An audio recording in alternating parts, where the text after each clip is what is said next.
Kalahan. Magkano na lang to? Eh, 80 baht na lang pero. Magkano ba dyan? Magkano dyan? Magkano bibili? May ano ka pa ba? May sabla ka pa? Babayaran ko na lang. Day 2 sa Thailand. Nasa subway na kami.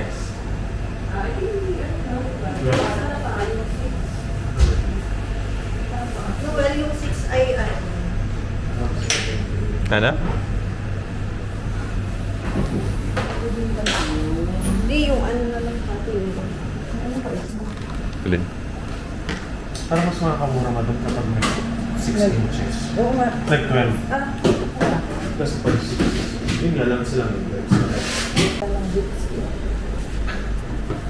Day 2. dito, mga akla. Dito pa lang purita na! Ano na? Ilang araw pa! Wala ka dalang drinks? All of this.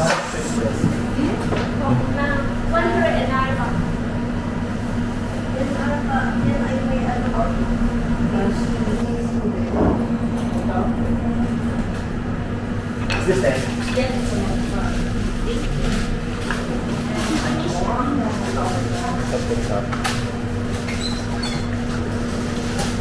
Ketchup and mayonnaise. Meron mo kausap, sa totoo lang.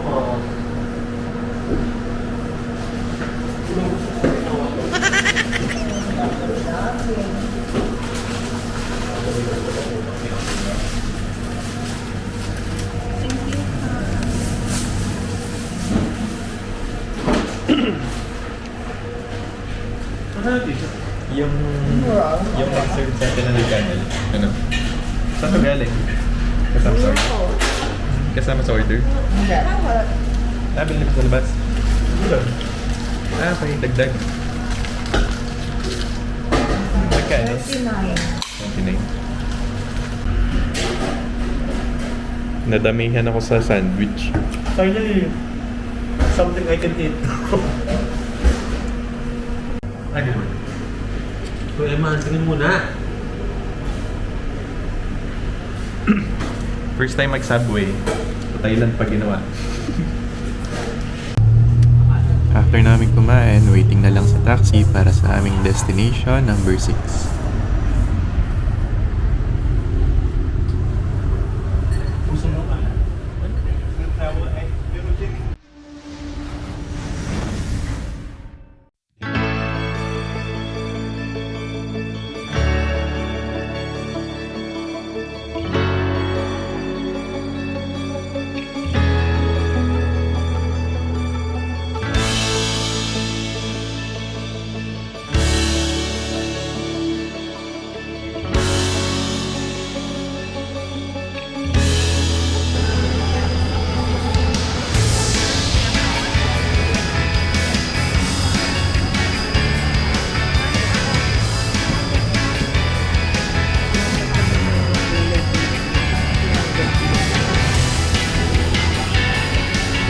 Sanctuary of Truth.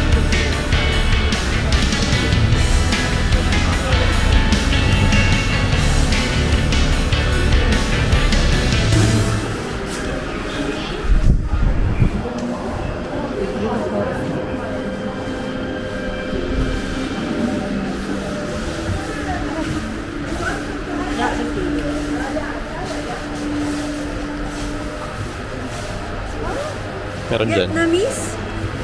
Ay, doon nakalagay sa English eh. Vietnamese na nakalagay. Hindi siya nakalagay sa English. May video ko, may ebidensya kung tama yung dinampot ko ba. Oh. Hindi yan English. Opo.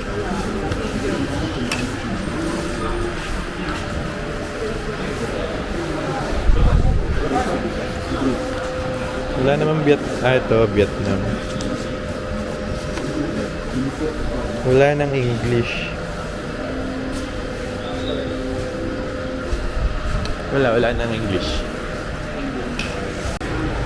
Yan, kabit mo.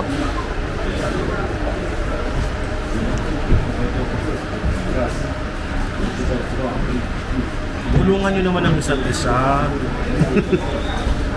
Yan, may English na binigay. Madam. Kuha. Teka lang.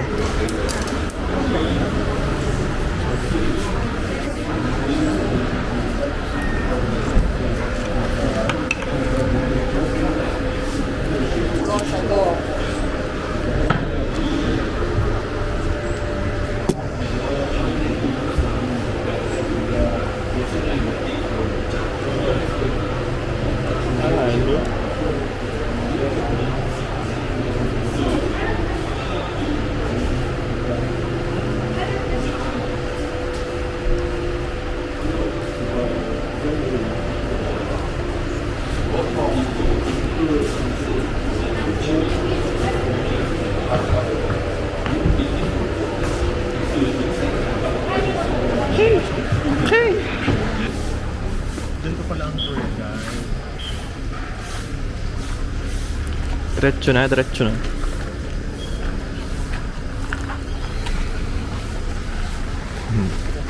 Let the temple run begin. Takbaw.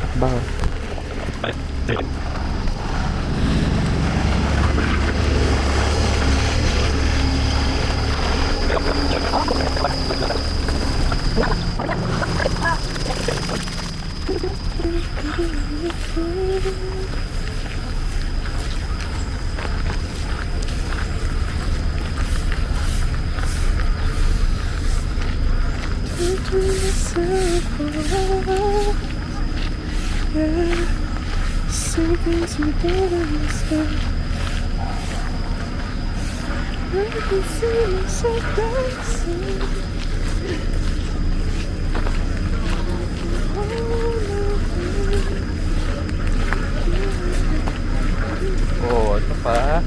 Under construction.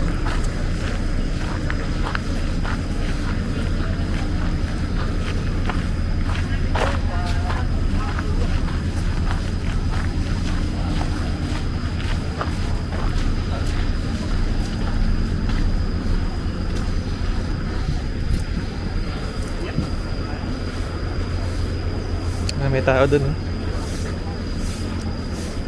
May tao dun, oh.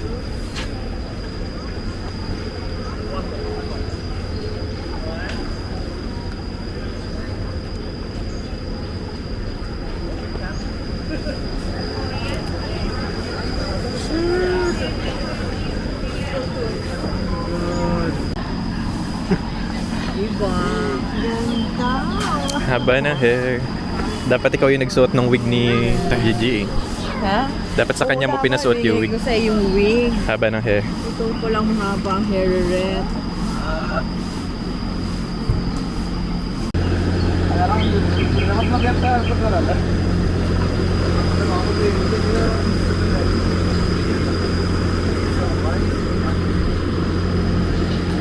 Sabi.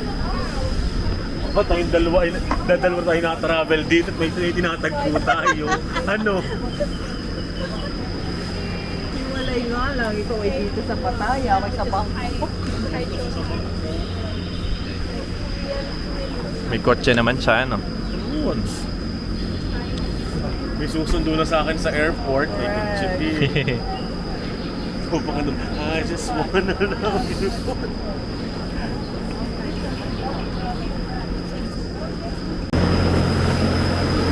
Hangin naman sa entrance.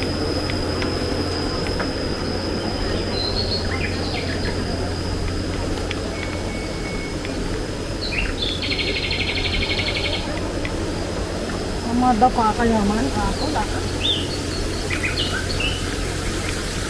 Meron pa na nga taga-video, oh. Ito, oh.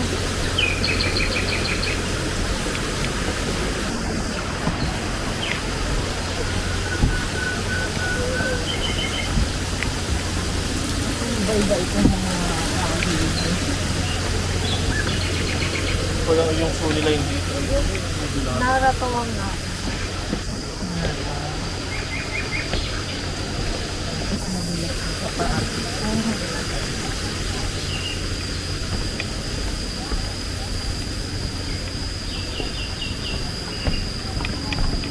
Dito rin exit.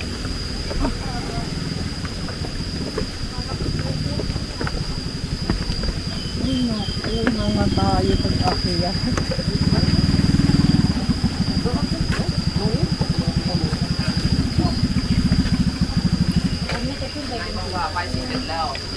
Para saan?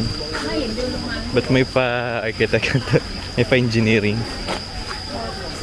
Baka kasi mabot sa kantay.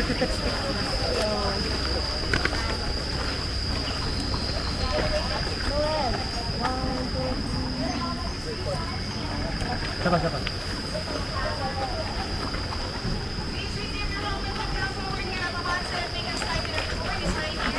No, galing nga natin mag-English. Pinoy yata yan. Receive your helmets and come May forward pa-hard here. helmet. This way, everyone. Alright, just wait for a while. We're gonna wait them to go down and we all go together, okay? This way, Okay. here, this way. Receive your helmets and come forward here.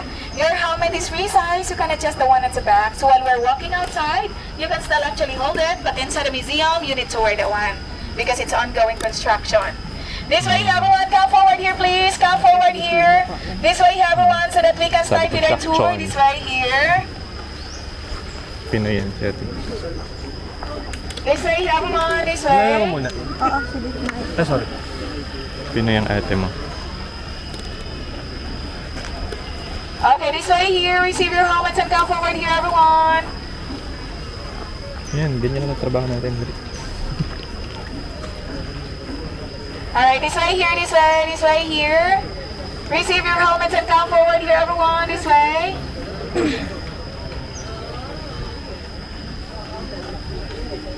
Alright, everyone. So your helmet is free size. You can adjust the one at the back. While we're walking outside, you can still actually hold it. But inside the museum, you need to wear the one because it's ongoing construction.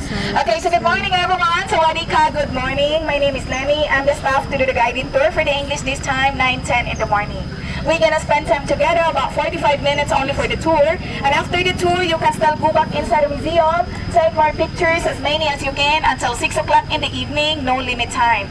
But our tour has limit time for 45 minutes only, so please follow with the tour first, because we're gonna give you direction, information, and the purpose why they built this museum.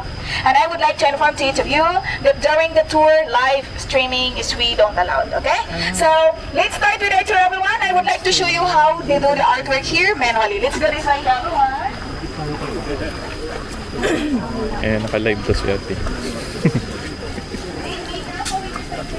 他说6点，你买票了没？有用项目，如果谁要买单地面也可以， You can 我们 visit 就用 there 这 because 个 inside the museum we don't have toilet. This way here, everyone. Okay, so that is the hand circle cutting machine that will shape the wood into circle shape.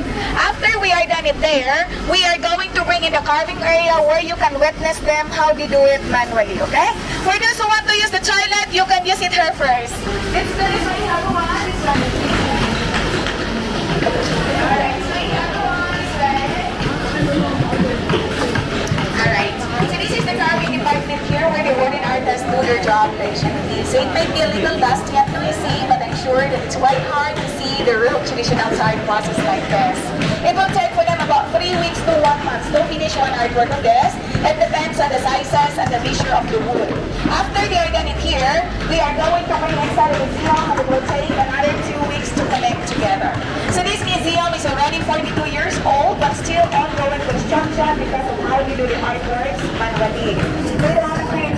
If you want to try out how to do the carving, you can come back to this part as assistants with the staff and they will guide you how to do it. Alright? Originally, this is 10 times smaller than a museum, so this is the scale of 1 to 10. And our museum is very unique from other places because they do not use nails to lock the woods together. They are just using the wood drying techniques in the ancient time. However, you may see some nails in some part of the woods because they do not finish the part yet. So they are just using nails temporarily and later on they're going to remove that. So let me show you some of the examples of the wood joint techniques that they are using here. So let's go inside everyone. Okay, come forward here, come forward here. Okay, this way here, this way so that you will see it. Okay, this way, that one. Okay, so these are some of the example of the wood joint techniques that we are using outside and inside of the museum. You can touch and learn as well on words if you like. This is what we call shingle roof. This is what we use for the roof, and the line there is for the water drum. Here, this is a wooden pin and wooden wedge when they lock this one together. So originally, this is what we use as a nails like this. Inside the museum, we have over 170 pieces of product. So this is how we interlock the matches and the pin like this. And here, this will hold the weight directly to the boom. And this is how you lock the column and the balcony. Right here, this is a butterfly check. So this is how we lock for the wool, but this one is one piece of wool only, and the back is decoration. If we want to add more, we are using the long dovetail. Their design at the back is decoration as well. So if we want to add more, we just put more and more. So all the knowledge here are coming from the past. Siam, like ancient Thai worker, passed to generation to generation. Alright everyone, so before we proceed with our tour, I would like to give you 2 minutes to take photos there. After that we will continue, okay? Just 2 minutes, don't leave me alone, okay? We all go together. Okay, don't leave me alone. We all go together. Take photos first.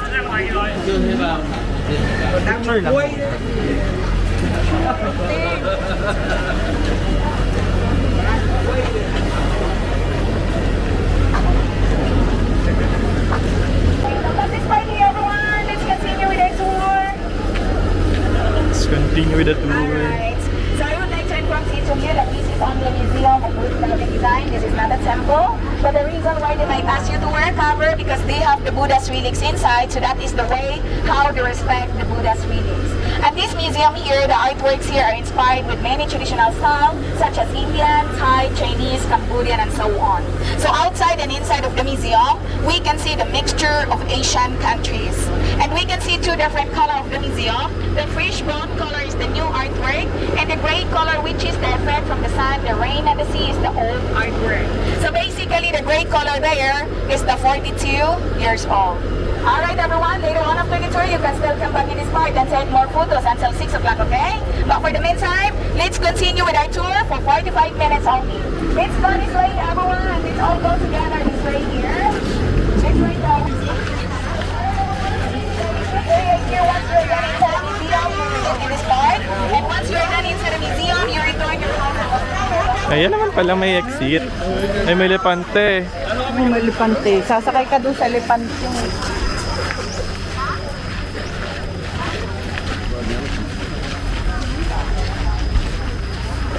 Babalik naman tayo dito mamaya.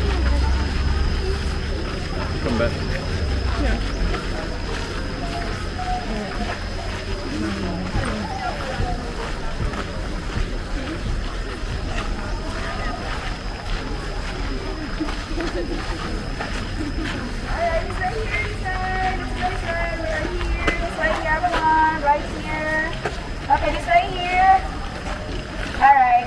We divided the museum here in two main parts, which are the base, the bodybuilding, and the roof.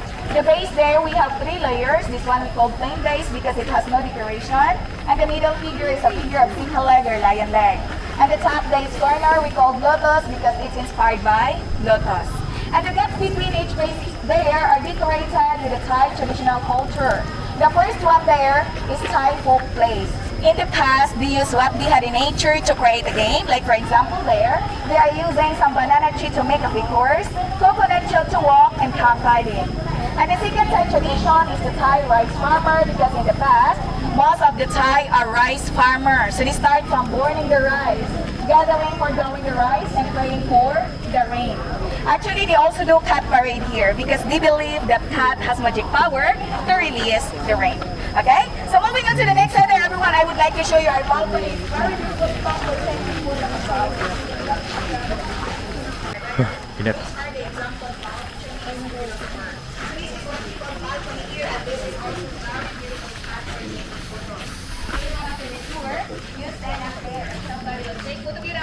It's really nice. You look like royalty.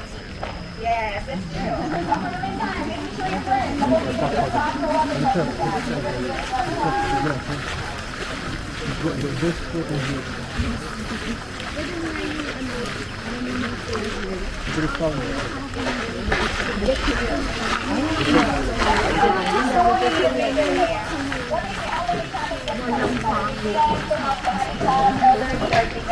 It's also made by wood. Amazing, right? Another room there.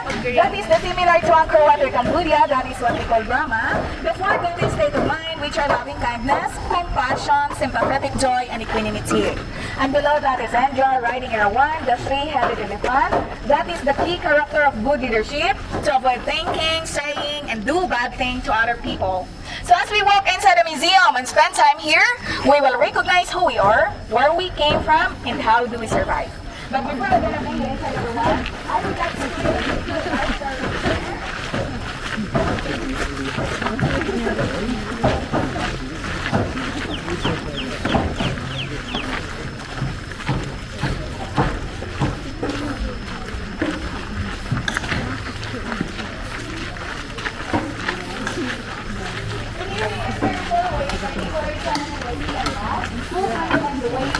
away from the museum. Actually, you see animals here, we have to prepare for some. Who's went against the social trend to find the truth of life inside the museum. So everyone, let's all discover and explore the structure of life inside. So let's walk here.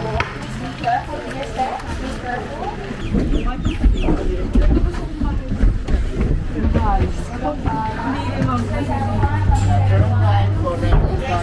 Welcome inside the museum, everyone. Turn right for the inside of the wall.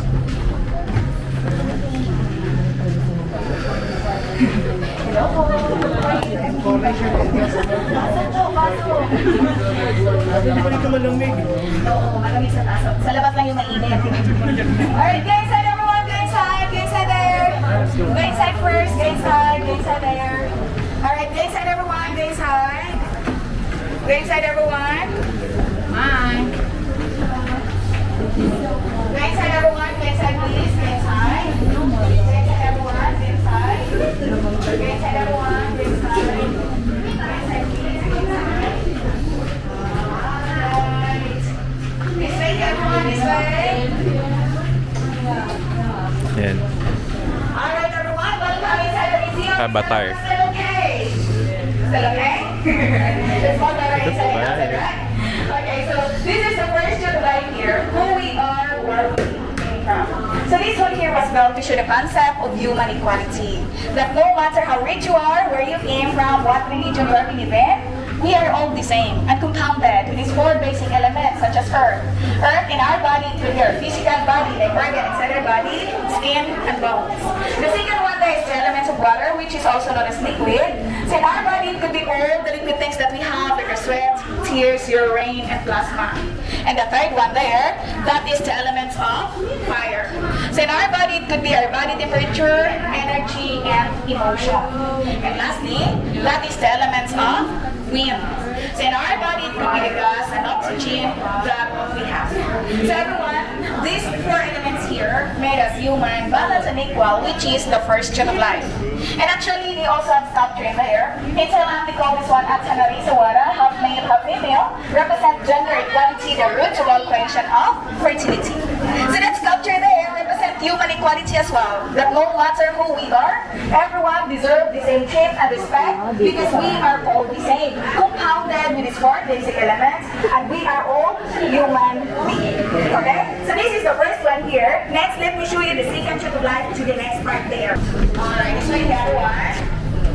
So these are some of the examples, the one that I was talking about in the model area, that there are some parts here that you might see some nails. Like for example, this one and up here back there, that one there, they just installed about yesterday. So they still need to support some nails. But once they can hold on their own, they will remove the one same with the other around. And that is the example there of how they lock the wheels together without nails. That is the butterfly trend, if you still remember.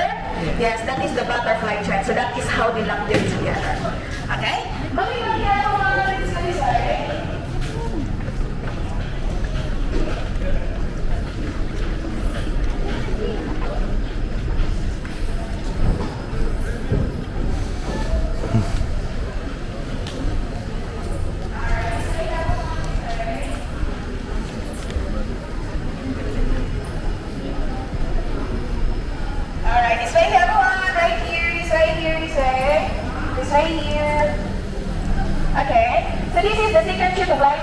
how do we survive?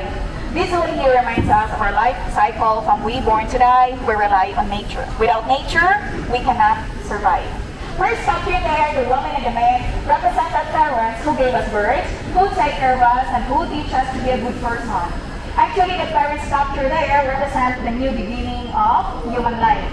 And down there, that is the Mother Earth, in Thailand we call Mediterranean. She is the symbol of Earth where we can find food and accommodation. And in front of us there, that is the sun, gave us day and light, represent to the God-Son figure. And on the ceiling right there, okay, let's move forward there, everyone, so that you will see it clearly. Okay, you come this way here. This side here.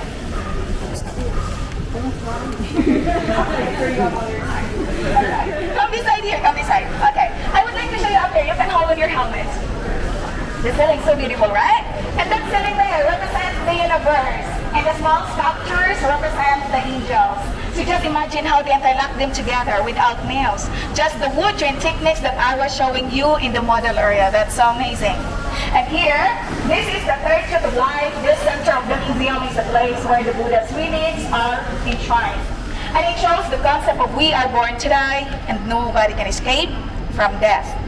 Whether we like it or not, every one of us, one day, we're gonna live into this world.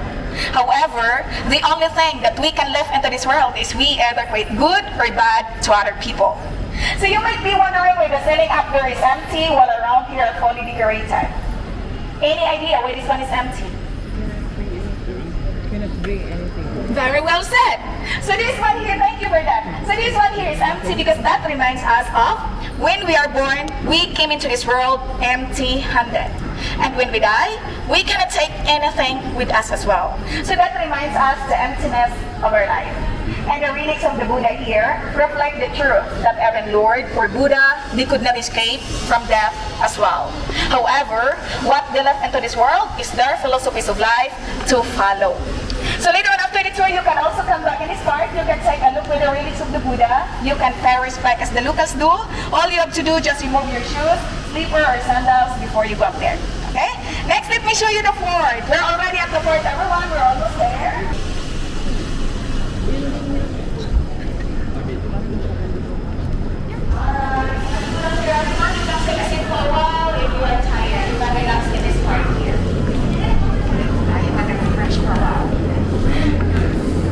Finally have some air.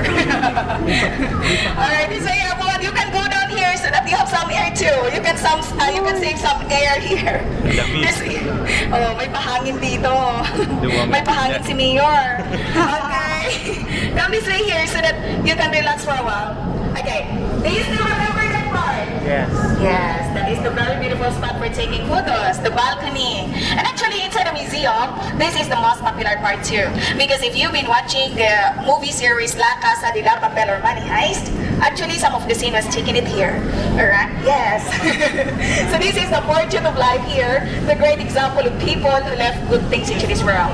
Even though they left into this world hundreds of years, but their goodness and philosophies of life still impact many of us nowadays. First, an example there, that is Avalokiteshvara. And over there, that is Shiva and Manjashri. They are the great example of people who overcome from negative emotions such as anger, greed, and hatred. And next one there, that is Lao Tzu. He is the ancient Chinese philosopher and the founder of Buddhism, which is also known as Yin Yang. He represents nature balance, that if we can balance the nature and our living, we will receive happiness. And the most favorite one there is Confucius. He is the ancient Chinese philosopher and a politician. He represents respect elders, loving others, self-discipline, and humility. And one of his golden rule, which we can interpret, what we do not wish for ourselves, do not do unto others. And next side there, that is Guan Yin. She is the symbol of kindness, mercy, love, and sympathy. So everyone, these are some of the examples only of people who left good things into this world. And here in Thailand, they also have one great example who left good things into this world that I'm going to show you to the next part there. So let's move on to the other side. Alright, so this is the last great example that I'm going to show you. So I guess most of us here recognize him, right? Does anyone here don't know him? It's quite popular now. Alright. So he's the former king of Thailand, His Majesty Bhumibol Adulyadej the Great, or Rama IX. So he sacrificed all his life to improve the quality life of Thai people.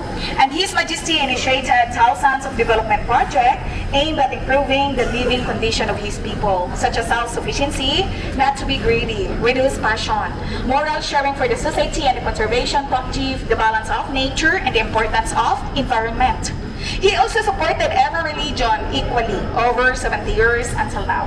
So everyone, these are some of the examples of people who left good things into this world, including the fourth truth of life, which is their life purpose. So what about us? What is our life purpose? So the fifth truth of life, we are going to explore what is our life purpose. Each of us, we have different life purpose, and no one can tell you what is yours or what is mine. However, we just hope that through the story of self-development around the outer columns here will guide us to find our life purpose somehow. So let me show you some of the example. First example there, explain of the concept. Avoiding environment full of drugs and violence. Represent to the mother with his son walking away from these people who are using drugs. So if we are surrounded with this kind of society or environment, then it might influence us to do the same thing. So it's better to avoid it. Next example here. Initiating good things by not postponing it. So it means that if we want to do something good today, do it now. Don't wait for tomorrow, because maybe tomorrow is too late, or we never know. Alright? So for example here, everyone, let's go this way here. Binaliktad, tomorrow is another day. In this column here, respect people who prefer to help others than those people who choose to take advantage. Represent to a group of people paying respect to this elder, who seems kind and generous according to their places. Are the same says there, respect those who deserve it, not those who demand it. And next idea, surround yourself with people who empower you to become a better person. Represent to a group of people with a smiling face, which means they are in the nice society where they can finally find their happiness. Okay? You might example here, everyone, before we move on to the seats. Let's go this way here. Okay, this way here. Alright, so in this column here, thinking how much we have before spending our money. Otherwise, it will cause us suffering. Maraming nakaka-relate dito. So, represent you, there's a lot of people growing fruits and vegetables instead of buying, so that is the great way to decrease their expenses, and that is also the great example of the philosophy of Rama IX, which is sufficient economic philosophy. And that side there, learning is an endless journey to everyone. Represent you in reading book, which is the symbol of a great learner, or the saying says there, learning is a treasure that will follow to their owner everywhere. Alright, that's the example here, everyone. Let's get this way. Okay. So that column there, being polite and saying good things to the other people. Represent to the woman with a smiling face, talking to the other, which represent her politeness. Or the saying says there, be careful with your words. Once they are said, they could only be forgiven, but not forgotten, which is very, very true. And below, taking care of parents who support us and teach us to be a good person. Represent to the daughter, providing food for her sick father, and this man carrying his sick mother who cannot walk. So this one here reminds us of the sacrifices of our parents when we are a kid. So when they got older, it's our pain back time as well to take care of them. So everyone, these are some of the examples only of life purpose in which who we want to be in the future. Next, let me show you the sixth truth of life, the opposite side of the society, the good and the dark side. All the inner column here are the good side, and all the outer column here are the bad side. And the reason of establishing that part there, because we want to reflect how our society could be if we follow the self-development principle in the fifth, and how our society if we ignore the principle. So first column here, this is the society full of discrimination. Those people who are narrow-minded and never accept any other opinion that's different from them, which can cause conflict. So up there we can see different people, religion, country, but there they don't have unity. They cannot treat each other nicely. They cannot live together peacefully, and they are discriminating other people. But the opposite side in here, this is the society full of acceptance and understanding. So in this part we can see the saying, different people, religion, country, but here we can see a smile on their face. So no matter what religion or country they're coming from, no matter what races or color they are, rich or poor, they can still treat each other nicely, living together peacefully, and they are not discriminating other people. Alright, so again, this is the good and the bad side. Last 3 examples to everyone. This is the right.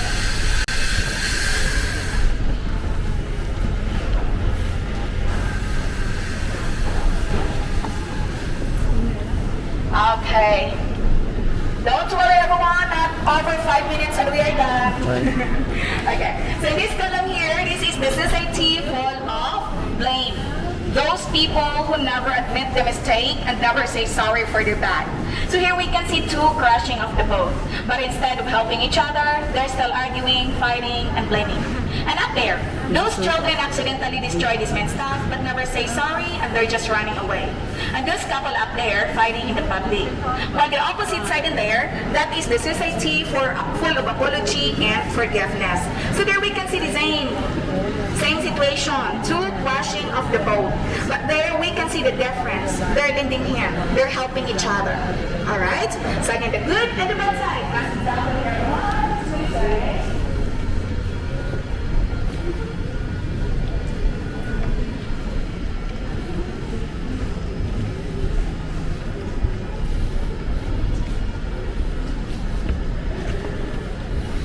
Alright, so this is the society lack of appreciation.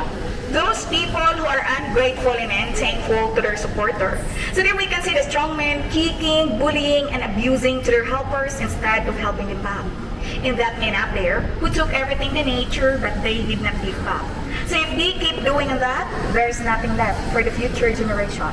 While the opposite side in here, this is the society full of gratitude.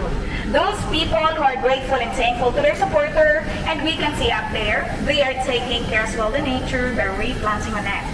So everyone, these are the 2 opposite sides of the society, the good and the bad side. So hopefully, we will find which society we want to live with. But of course, which society we want to live with, Monster? Good side or the bad side? The good side. So every one of us, we want to live in a good society. But we cannot expect other people to be good with us if we do not do in ourselves. So everything started in ourselves. Lastly, let me show you the last part for 2 minutes. This is the waited part. Okay, let's wait here, everyone. Is everyone excited for the last part, or are we going on to the first one? Excited ka? Pagod na. Okay. Pwede kayong umupo muna. Dito na tayo. Alright everyone. So that is the last part of our tour there, but I will not bring you down there anymore because when you go home later or when you exit, you will pass by there and you can see it again too. Alright? So that is the 7 of life, the family room, father, mother, and the children.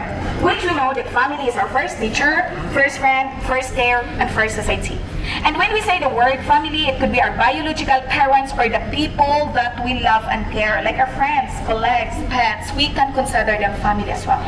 So that parent structure there reminds us of the sacrifices of our parents who gave us birth, take care of us, provide us education, teach us to be a good person, protects us from the bad people, support us to get a job, support our marriage life, and give their property to make sure that our future will be good.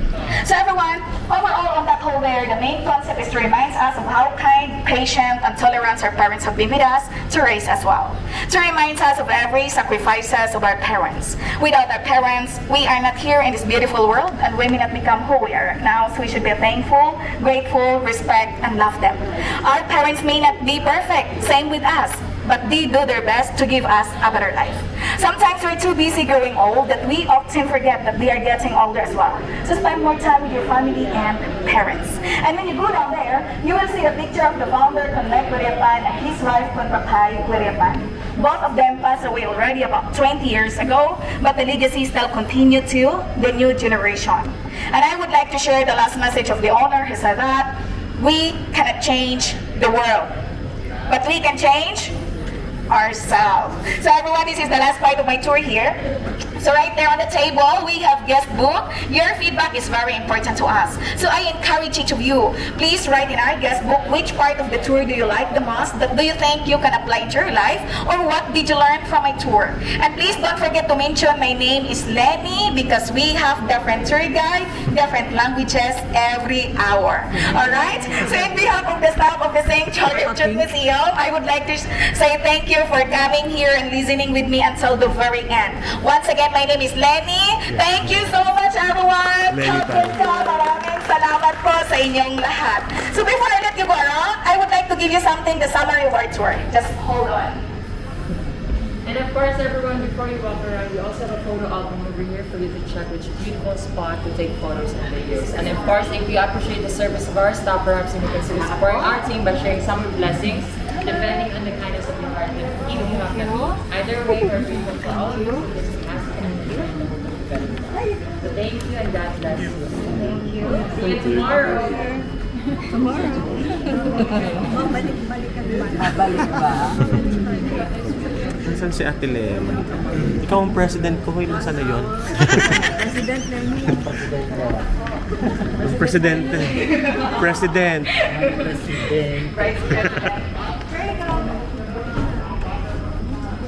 Sino pa wala? Anyone? Isa pa? Sure. How about you, sir? Meron na? Okay. Thank you so much, everyone. Thank you. Sure. Ay, ate. Ma'am Gigi, picture. Kay President. Kay President Lenny. Oo, basahin. Dito. Sige, pa-picture tayo sa kanila. Ay, Day, pwede pa-picture, Day? Inday? Pa-picture ni Inday. Papabitaw ka. I know, right? Wala eh. Sige. Dito ka sa gitna. Sa gitna ako.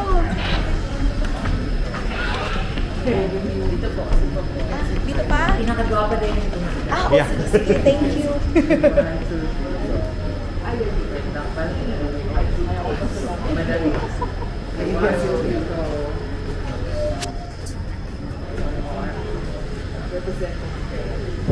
Dapat po, 1, 2, 3. Okay. Thank you. Guys po, gusto niyo picturean ko kayo? Okay na. Okay na kayo? Sige, picture mo yun. Thank you. Tara doon, yung Miss Universe. Ay, may nagsusulat pa naman. Huwag niyo kalimutan pangalan ko. Oo. Mahirap po malimutan yun. Binoto kita. Hindi kita malilimutan.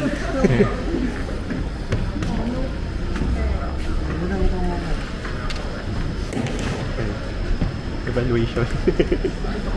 Femurd. Oo. From 1 to 5, sige.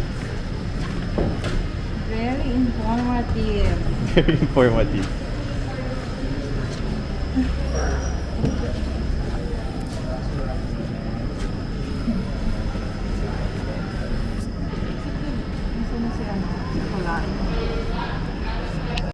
Very Final Fantasy naman yun.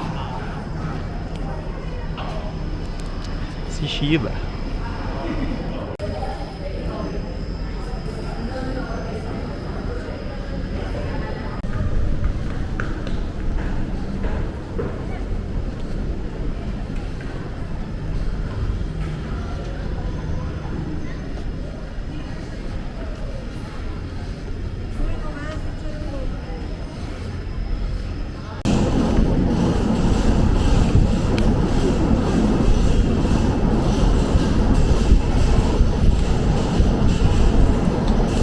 Dito mahangin.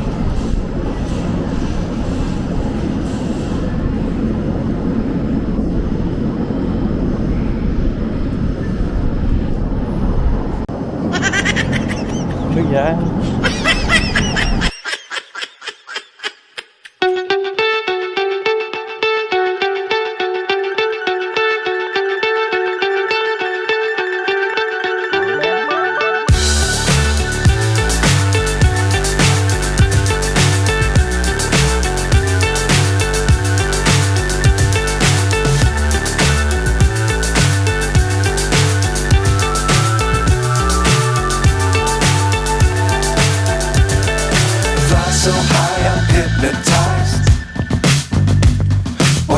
is down, what's left is right.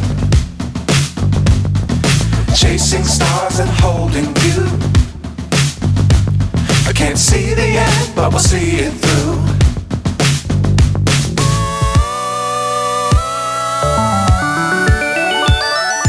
Flying, get on board. We're smiling on top of the world.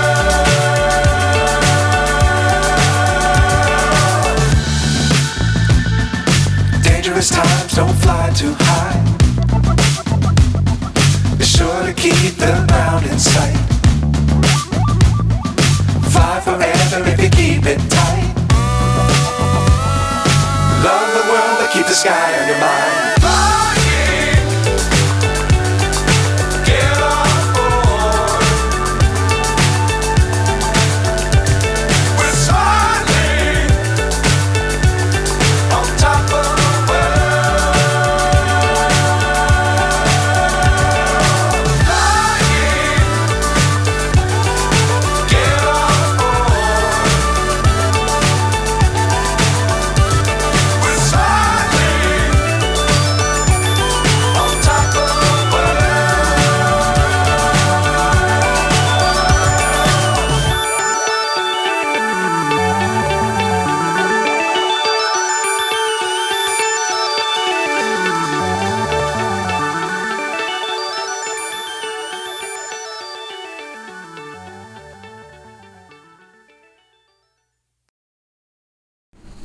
Ayun, after nun, wala kaming masyadong ganap. Kasi sama ng pakaramdam ko, natulog lang kami maghapon. Kaya kumain na lang kami pagdating ng gabi.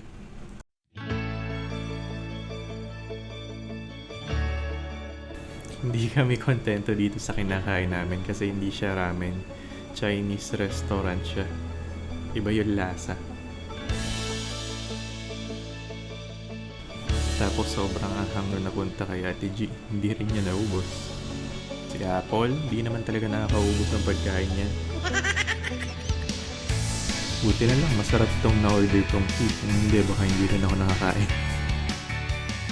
At yun nga, yung mission ng day 1 na maghanap ng artista, hindi pa rin nangyayari. Paano kaya bukas? Bangkok na kami bukas. At dito na natatapos ang aming day 2 sa Thailand. See you ulit sa next video, day 3.